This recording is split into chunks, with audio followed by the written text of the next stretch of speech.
Le niveau de l'épidémie n'a jamais été aussi bon. Donc le niveau n'a jamais été aussi bon.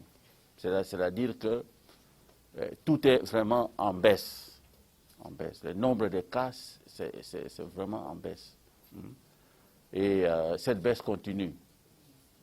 Pour le nombre de cas, vous voyez, avant on avait une affaire à la première vague. Je crois qu'on avait, si je peux voir ici, à la première vague ou la deuxième vague, nous avions à peu près 500 cas. 500 cas, le maximum qu'on pouvait avoir, 500 cas par jour. Vous voyez? Mais la troisième vague, nous sommes arrivés même à 2500 cas par jour. Et maintenant, nous sommes dans le creux. Dans le creux, il y a des jours où nous avions même 0 cas. Mais, par exemple, à Kin, il y a 3 cas.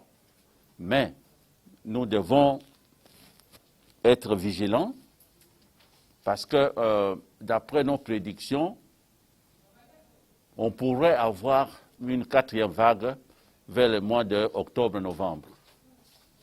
On pourrait avoir. Mais si nous restons vigilants, comme nous le faisons jusqu'à présent, en nous faisant vacciner pour avoir, comme a dit le président, avoir une immunité collective le plus rapidement possible et continuer à observer les tests barrières, les gestes barrières, je pense que nous pouvons dire que nous avons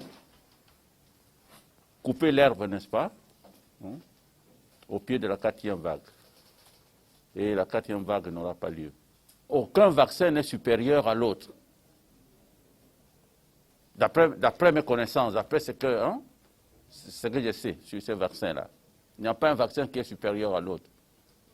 Et donc, moi j'ai pris AstraZeneca, mais si pour vous, c'est Moderna qui vous inspire plus de confiance, vous prenez Moderna.